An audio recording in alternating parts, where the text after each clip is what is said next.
নমস্কার বন্ধুরা, আমি অপু আর আনন্দের ছাদ বাগানে আপনাদের সবাইকে সবুজ অভিনন্দন। বন্ধুরা, আজকে আমি যে বিষয়টা নিয়ে কথা বলবো, থাম্বনেল থেকে তোমরা নিশ্চয়ই বুঝতে পেরে গেছো যে আমি কি বিষয় নিয়ে আজকে তোমাদের সঙ্গে ভিডিওটা করতে চলেছি। আজকে আমি তোমাদেরকে বলবো একদম যে কোনো মাটিতে আমরা গাছ কিভাবে করব। সবচেয়ে বড় ব্যাপার হচ্ছে যেটা, যারা আমরা শহরাঞ্চলে বাস করি তাদের সবথেকে বড় সমস্যা হচ্ছে মাটি খুঁজে পাওয়া। যদিও বা মাটি পাওয়া যায়, খুব একটা ভালো গুণের মাটি পাওয়া যায় না, একেবারে নিম্নতম মাটি পাওয়া যায়। আজকে আমি তোমাদেরকে দেখিয়ে দেবো যে কোনো মাটিতে আমরা কিভাবে কত সহজে বিনা পরিশ্রমে আমরা মাটি তৈরি করতে পারি এবং সেই মাটিকে আমাদের ছাদ বাগানে বা বাগানে আমরা কিভাবে ব্যালকনিতে কিভাবে ব্যবহার করব। দেখো, এইটা হচ্ছে সবথেকে বাজে মাটি, মানে এটা গাছের জন্য সবথেকে খারাপ মাটি বলে গণ্য করা হয়। এটা হচ্ছে পিওর এঁটেল মাটি। এই এঁটেল মাটি আমরা কোনো সময় বাড়ি কোথাও ভাঙা হচ্ছে বা বাড়ির ভিত খোঁড়া হচ্ছে সেই সময় পেতে পারি শহরাঞ্চলের লোকেরা। এর থেকে ভালো মাটি আমরা কিন্তু শহরাঞ্চলের লোকেরা পাই না। তখন এইটাকে ভাঙা, বিশেষ করে এই গরমের সময় একে ভেঙে গুঁড়ো করা এবং তারপর চালা, এটা কিন্তু একটা বিরাট কষ্টসাধ্য ব্যাপার। সেটা আমি আগে করেছি, আমি জানি। সেই জন্যই আমি তোমাদেরকে আজকে ভিডিওর মাধ্যমে দেখাচ্ছি যে কিভাবে আমরা এই মাটিটাকে খুব সহজ পদ্ধতিতে ব্যবহার করতে পারি। দেখো, এই মাটিটাকে আমরা কি করছি, প্রথমে একটা আন্দাজ মতন নিয়ে নিচ্ছি। দেখো, এখানে মোটামুটি আমি ধরে নিচ্ছি এইটা আর এইটা মিলিয়ে আমার মোটামুটি 1 চামচের মতন মাটি হতে পারে। এই দেখো, হিসেবটা তোমরা একটু ভালো করে বুঝে নেবে। দেখো, আমি এটাকে ধরে নিচ্ছি 1 চামচ। হ্যাঁ, এই বড় চামচের 1 চামচ ধরো, এটা যদি ধরে নিই তাহলে এটা 1 চামচ হয়ে গেল। এটাকে মিলিয়ে ধরে নাও 1 চামচ, 2 চামচ, 2 চামচের মতন। এটাও ভেঙে দিলে হয়তো 2-2.5 চামচের মতন হবে। একটা মোটামুটি আন্দাজ পাওয়া গেল আমাদের, ঠিক আছে।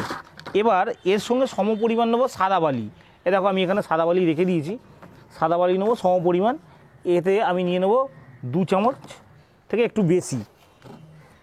এই দেখো, দেখাচ্ছি তোমাদেরকে। দেখো, 2 চামচ নিয়ে নিলাম সাদা বালি, ঠিক আছে। আর একটু দিয়ে দিলাম, হয়ে গেল। এবারে এটাকে আমি কি করব, এইভাবেই একসাথে মাপ যখন হয়ে গেছে আমার, তখন আমি এইভাবে ভালো করে ছড়িয়ে দিলাম। ছড়িয়ে দেওয়ার পর কি করব, এর মধ্যে আমরা জল দেব।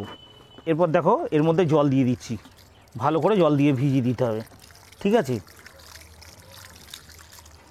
জলটা আমরা এতটাই দেবো যেন এটা ডুবে যায়, সম্পূর্ণটা ডুবে যায় মাটিটা। এই মাটি কিন্তু খুব তাড়াতাড়ি জল টানবে। এই মাটিকে ভাঙা খুব কষ্টকর ব্যাপার। এইভাবে সম্পূর্ণ জল দিয়ে ডুবিয়ে দিতে হবে।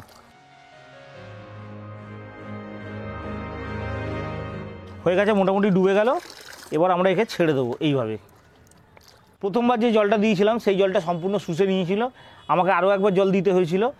আমি দেওয়ার পর এইটা অতিরিক্ত জল হয়েছে। দেখো, এখন এমনভাবে মাটি আর খুব সুন্দরভাবে কিন্তু মিলে গেছে, একদম কাদা হয়ে গেছে। দেখতে পাচ্ছ তোমরা, একদম কাদা কাদা হয়ে গেছে। এখন এই কাদাটাকে আমাদের তৈরি করতে হবে মাটিতেই।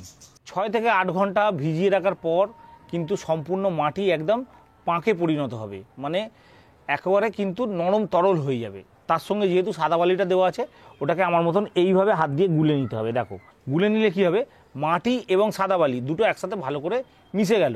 মিশে যাওয়ার পর ভালো করে মাটি এবং সাদা বালি যখন মিশে গেল, আমরা বুঝতে পারলাম, সেই অবস্থায় আমরা কি করব, এটাকে সম্পূর্ণরূপে ছেড়ে দেবো 1 ঘন্টার জন্য।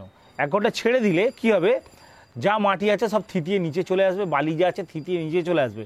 ওপরে শুধুমাত্র সাদা পরিষ্কার জলটা থাকবে। সেই সাদা জলটাকে আমাদের কি করতে হবে, আস্তে আস্তে কাত করে ফেলে দিতে হবে। ফেলে দেওয়ার পর আমরা কি করব, এই মাটিটাকে আমরা সূর্যের আলোয় রেখে দেবো 1 দিন।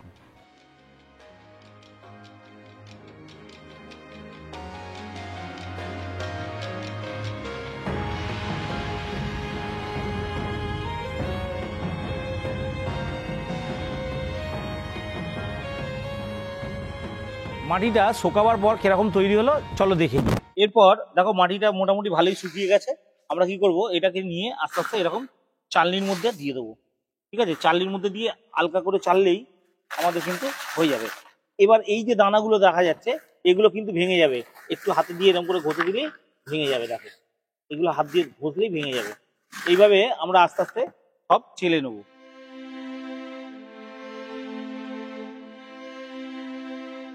এই মাটিটা দিয়ে আমরা যে কোনো গাছ আমরা কিন্তু বসাতে পারবো। এই মাটিটা এত সুন্দর তৈরি হয়ে গেছে, শুধু এর মধ্যে তুমি 1 ভাগ কম্পোস্ট মিশিয়ে নিলেই তোমার মাটি সম্পূর্ণরূপে তৈরি। এবার এর মধ্যে তুমি যা ইচ্ছা গাছ লাগাতে পারো, যে কোনো গাছ লাগাবে সেই গাছই কিন্তু খুব সুন্দরভাবে বেড়ে উঠবে। এবং এক ভাগ যেহেতু এর মধ্যে সাদা বালি রয়েছে, তাহলে মাটির ভাগ হয়ে গেল এক ভাগ মাটি এক ভাগ সাদা বালি। এবার তার সঙ্গে যখনই এক ভাগ কম্পোস্ট দিয়ে দিচ্ছ, তোমার মাটি সম্পূর্ণরূপে তৈরি হয়ে গেল। এবার যদি গ্রীষ্মকালীন গাছ লাগাও সেক্ষেত্রে তোমাকে কোকোপিট ব্যবহার করতে হবে, যদি শীতকালীন গাছ লাগাও তাহলে সেক্ষেত্রে কোকোপিট ব্যবহার করার দরকার নেই। এইভাবেই ছাদ বাগানিরা মাটি তৈরি করে, তোমরাও তৈরি করো, তোমাদেরও কিন্তু বাড়িতে এত সুন্দরই মাটি তৈরি হয়ে যাবে। আশা করি এত সুন্দর সহজ পদ্ধতি তোমাদেরকে আগে কেউ দেখায়নি ইউটিউবে, তাই অবশ্যই তোমরা বাড়িতে চেষ্টা করো, তোমরাও পারবে এত সুন্দর মাটি তৈরি করতে।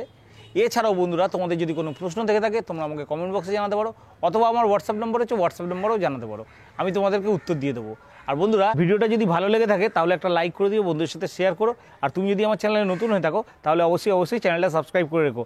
দেখা হচ্ছে পরবর্তী আরও একটা ইন্টারেস্টিং ভিডিওর সাথে। নমস্কার।